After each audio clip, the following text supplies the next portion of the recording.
Hi, today's our next topic is elements of system. It means system के जो main elements होते हैं, हम किसी भी सिस्टम को जब डिज़ाइन करते हैं तो उस सिस्टम का मेन वर्क क्या होता है। तो वही जो मेन वर्क जो करता है एक सिस्टम, वो उसके मेन क्या होता है, एलिमेंट्स होते हैं। तो जैसे इनपुट है, प्रोसेस है, आउटपुट, फीडबैक, ये सब क्या हैं, किसी भी सिस्टम के मेन एलिमेंट्स होते हैं। जैसे हम यहाँ डायग्राम में देख सकते हैं कि इनपुट, प्रोसेस, आउटपुट और फीडबैक, ये चार जो हैं वो किसी भी सिस्टम के मेन एलिमेंट्स होते हैं। इनपुट की बात यदि हम करते हैं तो इनपुट का मतलब हमें क्लियर है कि आप यदि किसी बिज़नेस की बात कर रहे हैं, किसी सॉफ्टवेयर को बनाने की बात कर रहे हैं, या कंप्यूटर में किसी प्रकार के इनपुट की बात करते हैं, तो जब हम जो भी आप इनपुट देते हो तो उसी के अकॉर्डिंग ही आपको आउटपुट प्राप्त होता है। और प्रोसेस का मतलब होता है कि जब हमने यहाँ पर सिस्टम में, यदि हम एक कंप्यूटर सिस्टम में इनपुट की बात करें, तो जब हमने कंप्यूटर सिस्टम में किसी भी डेटा को इनपुट करा तो उस डेटा पर क्या होती है, सबसे मेन प्रोसेस होती है। किसी भी डेटा को प्रोसेस के बाद इंफॉर्मेशन में बदलना सबसे इम्पॉर्टेंट वर्क होता है। किसी सिस्टम के इनपुट को आउटपुट में बदलना प्रोसेस कहलाता है। तो यहाँ पर जब हमने इनपुट दिया तो वो इनपुट में पर क्या हुई, प्रोसेस हुई, और वो प्रोसेस होने के बाद हमें क्या प्राप्त होता है, आउटपुट। जैसे कि हम यदि एक कंप्यूटर में इनपुट दिए तो हमें जब उसका आउटपुट है, या तो मॉनिटर स्क्रीन पर जो आता है दैट इज़ ऑल्सो आउटपुट, और या प्रिंटिंग के थ्रू हम जो निकाल रहे हैं वो भी हमारा एक आउटपुट है। तो आपने जब किसी बिज़नेस में किसी प्रकार का कोई इन्वेस्टमेंट किया दैट इज़ इनपुट, फिर उसके लिए आपने जब काम करा तो वो होती है प्रोसेस, उसको आगे बढ़ाने के लिए। और फिर उससे आपको क्या प्राप्त होता है, उसका एक आउटपुट आपको निकलता है, और वो जो आउटपुट होता है फिर उसके बाद हमें क्या मिलता है, फीडबैक मिलता है। तो ये इस तरीके की ये जो प्रोसेस है that is elements of system. किसी भी सिस्टम के मेन एलिमेंट्स होते हैं इनपुट, आउटपुट, प्रोसेस और फीडबैक। अब नेक्स्ट जो टॉपिक था, यदि हमने सिस्टम क्या होता है, सिस्टम की डेफिनेशन हम ऑलरेडी देख चुके हैं कि सिस्टम जो कि एक सिस्टमैटिक तरीके से वर्क करता है उसे सिस्टम कहते हैं। और अब हम यहाँ बात करेंगे कि सिस्टम कितने प्रकार के होते हैं। तो यहाँ पे 5 टाइप्स ऑफ सिस्टम दिए हुए हैं। There is 5 type of system.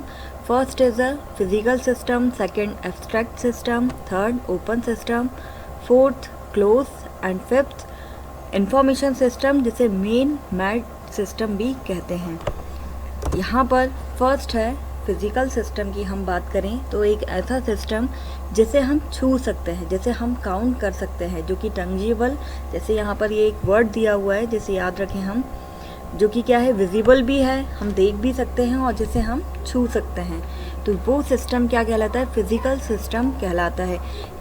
और अब फिज़िकल सिस्टम नाम से ही समझ में आता है, जिससे यहाँ पर हमने एक सेटअप यहाँ पर दिखाया गया है जिसमें चेयर हैं, टेबल है, ये सारी चीज़ें क्या हैं, this is example of physical system. क्योंकि यहाँ पर रखे हुए टेबल, चेयर, जिन्हें हम छू सकते हैं, काउंट भी कर सकते हैं, एक जगह से दूसरी जगह पर मूव कर सकते हैं, दैट इज़ फिज़िकल सिस्टम। तो ये जो एग्जांपल है ये हमारा फिज़िकल सिस्टम का एग्जांपल है, जो कि टंजिबल और विजिबल दोनों होते हैं। नेक्स्ट आता है एब्स्ट्रैक्ट।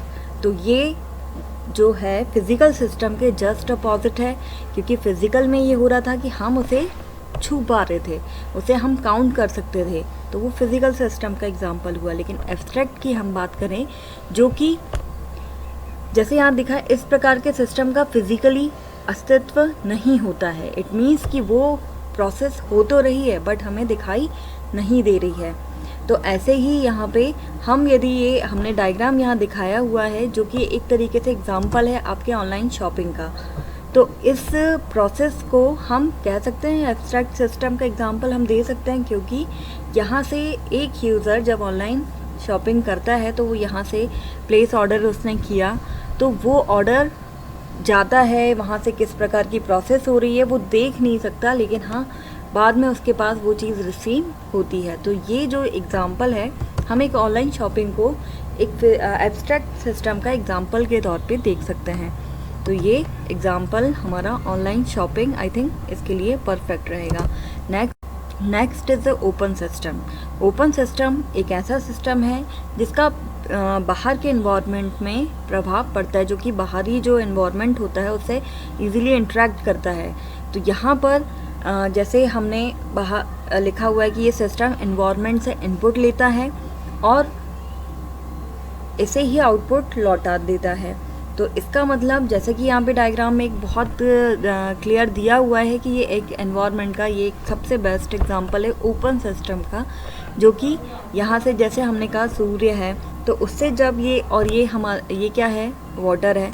अब जब यहाँ से किरणें जाती हैं और वही रिफ्लेक्ट होकर वापस जाती हैं और फिर बारिश के रूप में ये आता है, तो ये जो हो रहा है, ये जो टोटल प्रोसेस है, ये एक ओपन सिस्टम का एग्जांपल के लिए हम इसे ले सकते हैं कि बाहरी इन्वायरमेंट का हमारे सिस्टम पर असर पड़ता है। तो वो क्या कहलाता है, ओपन सिस्टम।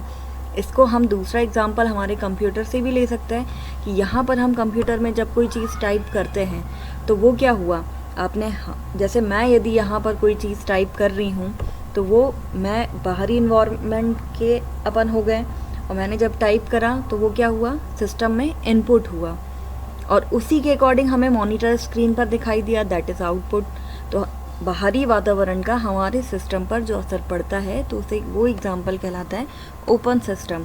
तो ये जो है ये ओपन सिस्टम कहलाता है। Next close system. तो क्लोज सिस्टम के एग्जांपल के लिए हम ले सकते हैं कि जिसका इसकी डेफिनेशन क्या होगी कि एक ऐसा सिस्टम जिसका बाहरी इन्वायरमेंट का हमारे सिस्टम पर कोई प्रभाव नहीं पड़ता है, तो उसे क्या कहेंगे, क्लोज सिस्टम कहेंगे। अब जैसे कि हम कह सकते हैं सूर्य और हमारे जो पृथ्वी है और ब्रह्मांड है, तो इनमें क्या होता है, चीज़ों का आदान प्रदान नहीं होता, तो ये एक क्लोज सिस्टम का एग्जाम्पल है। बट कोई भी सिस्टम कंप्लीट क्लोज सिस्टम नहीं होता, क्योंकि वहाँ पर भी एनर्जी का कहीं ना कहीं आदान प्रदान होता है। तो क्लोज सिस्टम, बाकी आप ये एग्जांपल में आप ये दे सकते हैं। नेक्स्ट होता है इंफॉर्मेशन सिस्टम या मेन मैड सिस्टम कहते हैं। तो इसमें सीधा सिंपल है कि आप किसी भी इंफॉर्मेशन को देना, रिसीव करना, स्टोर करना और उन्हें सेंड करना। तो ये एक नॉर्मल सिस्टम का एग्जांपल है जिसे इंफॉर्मेशन सिस्टम कहते हैं। अब यहाँ पर हमने जो अभी तक के जो वीडियोस में जितना भी पोर्शन कवर किया है, उससे अपने जो टॉपिक हैं, आपको जिस तरीके से एग्ज़ाम में क्वेश्चन पूछे जाते हैं, ये मैंने यहाँ यूनिट वाइज दिखाए हैं। फर्स्ट और ये सेकंड यूनिट के क्वेश्चन हैं, जिसमें फर्स्ट यूनिट में अब इतना पढ़ने के बाद आई थिंक आप ये क्लियर कर सकते हैं कि यहाँ पे पूछा गया है कि various phases of development, system development. तो आपको पता है, हाँ, इससे पहले वाले वीडियो में कंप्लीट फेसेस क्लियर कर चुके हैं कि 7 फेज होते हैं। और यहाँ पर explain the different attributes of an effective system. एक इफ़ेक्टिव सिस्टम कब होगा, तो आपका जब वो SDLC को भी फॉलो करेगा, और जो कोई प्रोजेक्ट जो हम हाथ में लेते हैं तो वो उस ड्यूरेशन में कंप्लीट होना चाहिए, हमारा सिस्टम जो बनाया वो रिलायबल होना चाहिए। तो इस तरीके से इसमें हम सारी चीज़ों को इंक्लूड करेंगे। सेकेंड यूनिट की यदि हम बात करें तो यहाँ पर दिया हुआ है क्वेश्चनरीज, जो कि हम देख चुके हैं, क्वेश्चनरीज वाला पोर्शन कि वो होती क्या है, क्वेश्चनरीज कौन कौन से होते हैं, क्यों ज़रूरी है, किस स्टेज में क्वेश्चनरीज आती है, तो आई थिंक वो आपको क्लियर होगा। और सेकंड यहाँ पर पूछा गया है फिजिबिलिटी स्टडी। तो फिजिबिलिटी स्टडी कौन सी क्या होती है और इसके कौन कौन से जिन पर स्टडी की जाती है, इकोनॉमिक आपने देखा था वहाँ पे, टेक्निकल भी देखा जाता है, तो ये अलग अलग फिजिबिलिटी होती है। तो आप डेफिनेशन और उसके टाइप के साथ इसको डिस्क्राइब कर सकते हैं। तो यहाँ पर यदि हम देखें तो आपकी first and second unit complete हो